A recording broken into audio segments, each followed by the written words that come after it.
Is there a mysterious beast prowling in the remote woods of Great Britain? Last month, a pair of brothers on an investigative hike inadvertently snapped a picture of what they claim is an 8.5 foot tall creature that could be, just maybe, be an actual werewolf. And as bizarre as it might sound, depending on whether you believe or not, this isn't the only alleged sighting of a werewolf in the United Kingdom. Join me on a tour of some of the strangest sightings that have recently happened across the pond on today's episode of The Weekly Strange.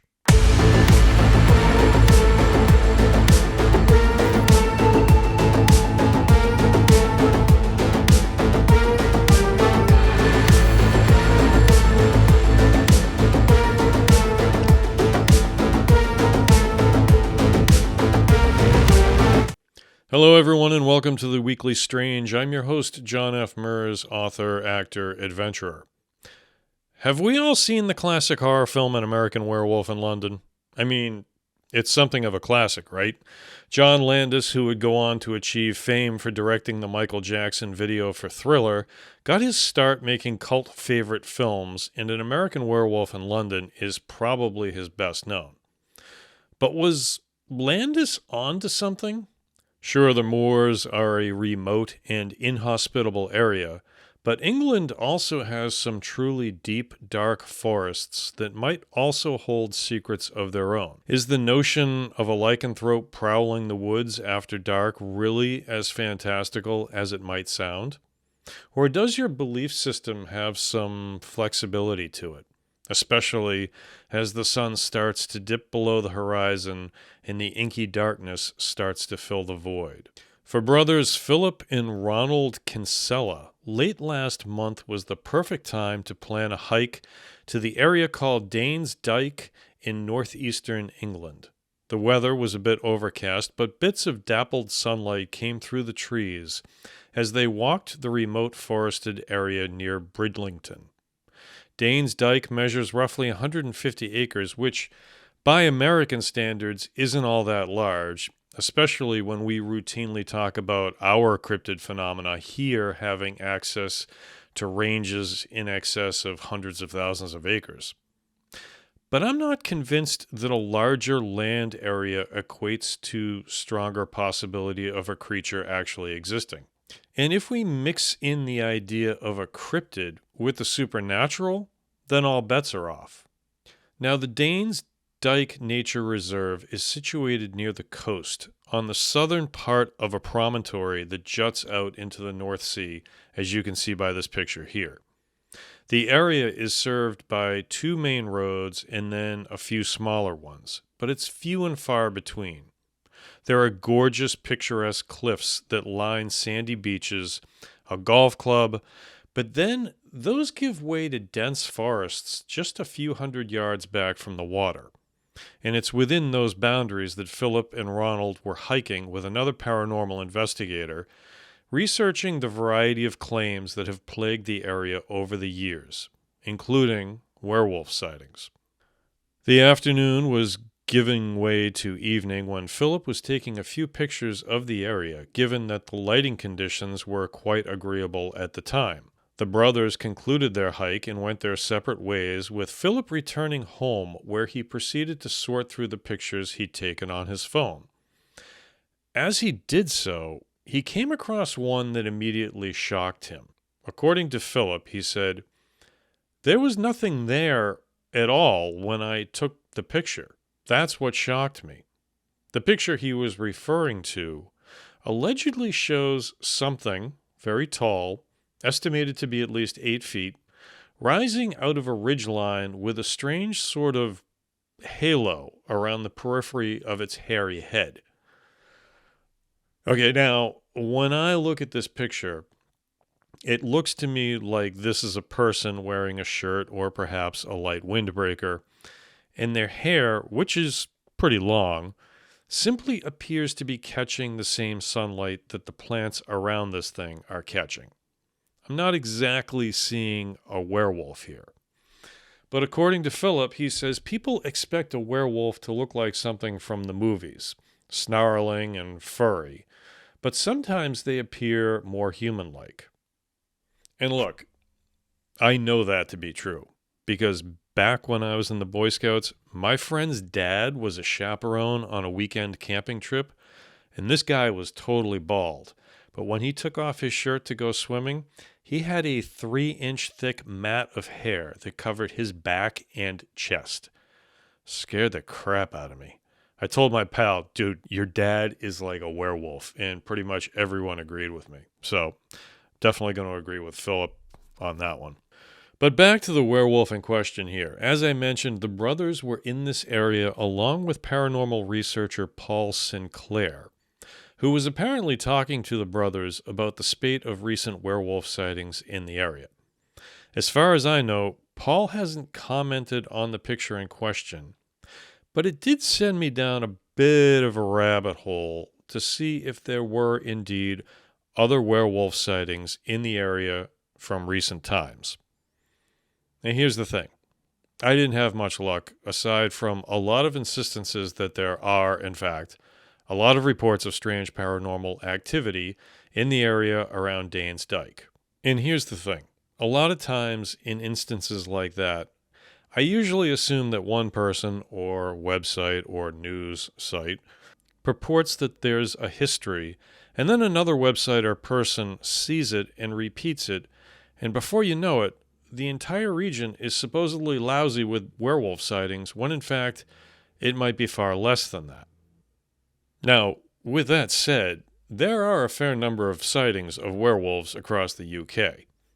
Just last year, in July of 2024, a retired couple out walking in the Cannock Chase Forest area of Staffordshire, which is several hundred miles southwest of where Philip and Ronald spotted their werewolf last month, swore that as they were walking near the Pie Green Water Tower and past an old cemetery, they both noticed weird movement near the gravestones of fallen German military members.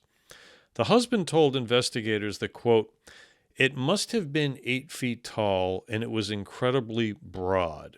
It was covered in hair like a giant wolf or something, but it was standing upright and sprinting around." Now, understandably, after the couple cried out due to shock, the creature turned. The man continued, "It locked eyes on us. They were big and yellow. It had huge teeth like nothing we'd ever seen before." Then the creature let out a blood-curdling howl and ran away, easily leaping over the cemetery fence as it did so. Now, when paranormal investigator Lee Brickley visited the couple's home to talk to them about the incident, the husband was willing to talk at length about it, but the wife refused to participate since she was apparently still quite shaken by the entire event.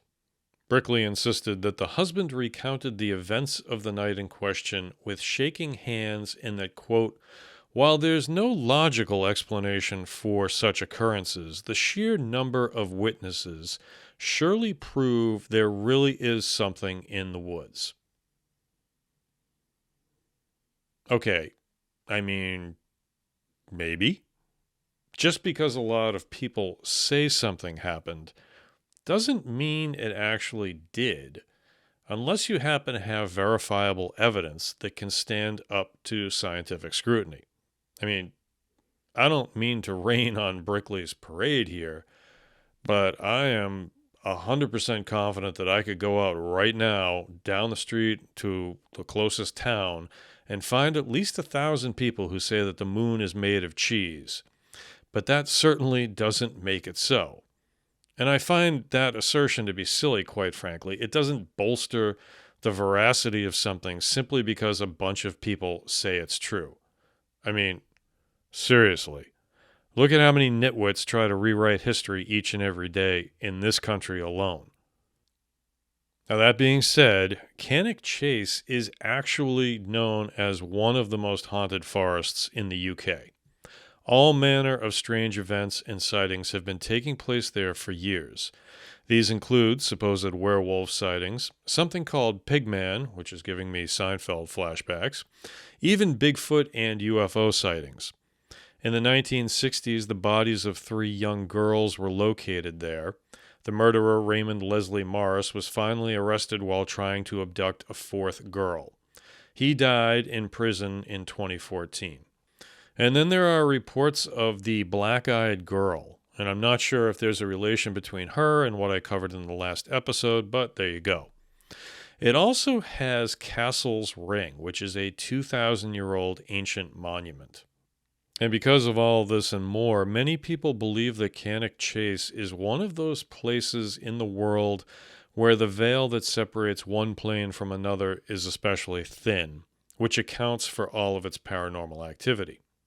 As for other werewolf sightings in the UK, it is worth mentioning that back in 2016, there was a surge of sightings located in Yorkshire, specifically at Beverley and Barmston Drain, a water channel built in 1798. A slew of sightings took place there around Christmas, and some of the eyewitness accounts were interesting. One woman claimed to have seen someone transform into a beast as she stood there watching it. She said, quote, "It stood upright one moment, the next it was down on all fours running like a dog. I was terrified. It bounded along on all fours, then stopped and reared up on its back legs before running down the embankment towards the water. It vaulted 30 feet over to the other side and vanished up the embankment and over a wall into some allotments." Now, some locals attribute this creature to a type of Bigfoot/werewolf named Old Stinker, who is a smelly creature reported to prowl the Wold Newton Triangle near Scarborough. And that just so happens to be only about 20 kilometers or 12 miles from where Philip and Ronald snapped their strange picture up near Danes Dyke. So is there something more to these werewolf sightings than just fond nostalgia for an old cult classic horror movie? Are the woods of the United Kingdom home to more than just the usual assortment of forest dwellers? Do strange creatures and supernatural beings prowl in the dark of night, waiting for the next full moon to wax so they can once again assume their primal form? Only time will tell. And if any new sightings come to light, it is, as ever, my hope that someone will have a decent camera to snap a picture with, because a good image can do a lot more than the words of a bunch of eyewitnesses, at least when it comes to investigating the paranormal.